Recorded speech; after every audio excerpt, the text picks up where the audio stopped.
But mostly sunny elsewhere.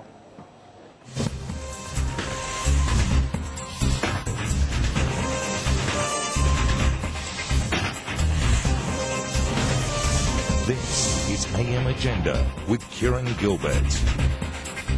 Good morning and welcome to the program. The Prime Minister has suggested more Islamic leaders in Australia could speak out against extremism. It comes as authorities suspect 150 Australians are fighting in the Iraq and Syrian conflicts. Mr Abbott has told Sky News the problem is not any particular religion, the problem is extremism. And this is a fair point, and I certainly think it would be helpful if there were more senior leaders of the Islamic community in Australia, more senior leaders of religious communities generally, speaking out in favour of the sort of decency and fair-mindedness which has always been a hallmark of our society, and which frankly is why so many people from the four corners of the earth want to come here and live here. The Prime Minister there on the Richo and Jones program last night. With me on the AM Agenda program this morning, we've got the Parliamentary Secretary to the Prime Minister, Josh Frydenberg, and also the Parliamentary Secretary to the Shadow Treasurer, Ed Husic. Gents, I just want to start the program by getting your reaction to those comments in the context of what we've heard this week from the Foreign Minister, Julie Bishop, that there is a suspected 150 Australians fighting in that conflict across the Iraq-Syrian border. Josh, first to you.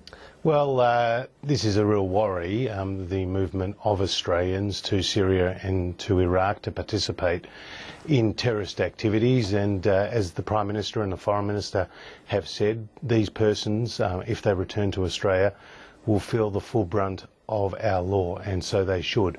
But what those individuals are doing in that part of the world is abhorrent to not just the wider community in Australia, but also to the Islamic community in Australia. And I think that's what the Prime Minister was getting at last night, which is that a lot of moderate Muslims in this country don't like to see that type of behaviour, and have spoken out and will continue to speak out, and that should be welcomed.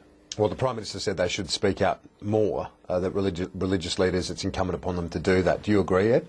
I think we all have a job to do to ensure that we stop people from taking up, extremist thought and extremist deed, and I think it is important to speak up on those things. So obviously we, as I said, there is a part that we can all play, and it should be done. So you think there is room there, scope for religious leaders of all persuasions to speak out more? Absolutely, Kieran. And can I say, yesterday in the Parliament, the Speaker acknowledged a number of imams who'd come from around the country, Australian imams, to meet with the Attorney-General at a forum at Old Parliament House. And that's a very positive move, because I remember Alexander Downer saying to me after the tragedy of 9/11 that a foreign minister from an Islamic country said to him that on 9/11 the plane may have been hijacked by these terrorists, but they also hijacked his religion too. And I think that's the important point here, which is we really need to work together, Christian and Muslim, Muslim and Jew, well, I suppose to ensure that we have a harmonious society, and that those people who are the extremists are exposed and are punished. Well, that's absolutely correct, but I guess the question is, Ed Husic, how does the group of 150 become so radicalised in this country? Because the bulk of them have Australian passports. They're not dual citizens. They've got Australian passports. Many of them, as I say, I think it's understood the majority of them were born here. How do they become so radicalised here? Are there some clerics that need to take accountability for what they're preaching? Look, if there are people that are preaching and trying to encourage people to take up an extremist path, then that has to be dealt with, and has to be dealt with thoroughly. But in some cases too, and I've said this previously, there are a lot of people that are worried, that are from a Syrian background, for instance, here in Australia, that are worried about what's been happening in their previous home country, or the home country of their families, that can't see any movement whatsoever in dealing with the humanitarian crisis that's affecting both Syria and Lebanon, right? And they have families that are forced out, of neighbourhoods at short notice. They'll lose their lives if they don't. and we don't have an effective international response to this. Now, I'm not for one moment, like, there is no justification for taking up extremism, but there are a lot of people here who are going, well, what can I do? Like, they will want to go back and help families that are in trouble. And we don't want that to happen. We want the international community to deal with it. Russia and China have prevented us from being able to get an effective response in Syria. And I'd certainly support any move by the Australian government to reignite this issue, to say, look, if we do not get an answer on these critical issues, you are fomenting extremism in various parts of the world. We have got to have an effective response on Syria. And those countries, as I said, Russia and China, have been blocking an effective move to deal with that humanitarian crisis. So people feel compelled to take up their own individual acts, which is completely unacceptable and shouldn't happen. Well, Josh, I want to get your thoughts on the same question that I put to Ed Husic about, you know, the question of how people can be radicalised to this extent in our country. And I guess I put the same thing to you. Do leaders in some communities, and the Islamic community particularly in this context, have to take accountability? I suppose not just for what they're preaching, if they're not preaching extremism, but not preaching against taking this sort of path.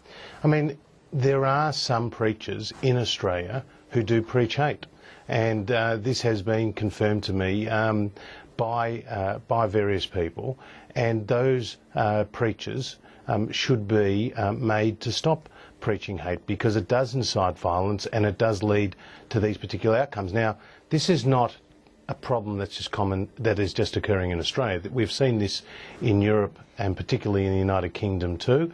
And one of the repercussions of that have been these homegrown terrorists that we saw, you know, commit those London bus bombings. So this is a really big problem.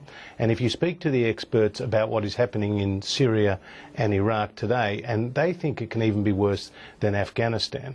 Now, Australia has tragically lost more than 100 of our innocent civilians to terrorist activities. In each case, the perpetrators of those attacks had some links back to Afghanistan, which was a ground for training and fomenting terrorism. Our greatest concern as a nation is that with the fragmentation of Iraq and joining with what is happening now in Syria, this will become the global headquarters for terrorism, and it is a very scary thought. Let's look at another matter now, and this is something reported on the front page of the Daily Telegraph. It's since been cancelled, this speech, but the Hizb ut-Tahrir spokesman in Australia, an Islamic group on the edge, really, of opinion, you'd have to say, but he was going to give a speech at this Dangerous Ideas Arts Festival at the Sydney Opera House. The speech was titled "Honour Killings Are Morally Justified." It's been cancelled, as I say. Ed, your thoughts on this? Well, rightly so, it should be cancelled. I mean, there's one thing, we are a democratic nation. We do, you know, encourage freedom of thought, but not when it crosses the line where it encourages, you know, the type of, you know, expression that, you know, justifies murder. There is no justification for murder, either in faith or beyond faith, at all. So I think the right move was done to stop this. It shouldn't have been allowed in the first place. He shouldn't have even been put on the bill to speak, frankly. I'm certainly grateful, and I think a lot of people are, that we don't have to witness this spectacle before us, where someone's trying to justify hurt, physical violence against others. This is completely unacceptable. This person who was billed as the speaker is a representative of Hizb ut-Tahrir, which is a group that's been banned in the Netherlands and in Germany. This is not a dangerous idea, this is a hateful idea. More than 5,000 women lose their lives to these so-called honour killings every year around the world. It has no place in Australia. These views have no place in Australia, and it should have never happened in the first place. Should the group be banned here? Well, look, that's an issue for consideration by the government and by the experts. I understand it is a complicated situation. If you go onto the website of this group, Hizb ut-Tahrir, there are a lot of views that are put there that are repugnant to Australians of all religions and backgrounds. But whether that crosses the threshold to be banned as an extremist organisation is a technical one and needs to be looked at by authorities. And, you know, as a journalist, I always lean on the side of free speech, obviously, but when you see a speech of that sort of theme, it is repugnant, as you Absolutely. say, and it's hard to see how it can be justified. Do you think that this group should be looked at, and whether or not what it's preaching is appropriate, its arguing is appropriate? Well, I mean, as Josh has indicated, and I guess to take it further, there are a whole list of things that have to be monitored and determined and established as fact before prescribing a group as a terrorist group, and the government needs to obviously walk through those steps and work with ASIO and others and make a decision. And if that's to be the case, then that's to be the case. The Prime Minister reportedly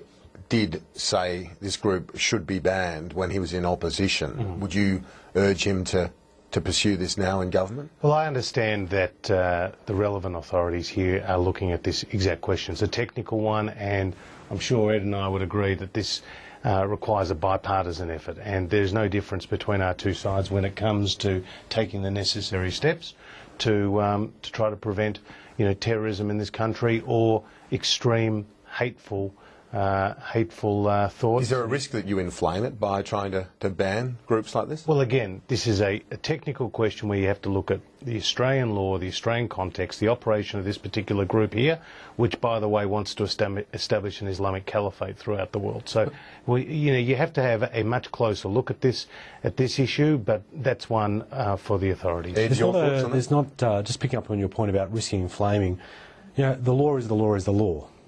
People who have either been born here or come here understand that Australian law is Australian law. So if the steps are followed, there's no chance of inflaming. You've got to do, what is said, what is right, what you're empowered to do under the law, and not be concerned about it. But if missteps are made, like the concern will be, you can't take a political decision on this. You have to take the right decision in terms of letting the facts support. And if they do, then they should be prescribed. But you shouldn't. We shouldn't shy away from enforcing the law whatsoever. Let's take a break on AM Agenda. Back in just a moment with Josh Frydenberg and Ed Husic.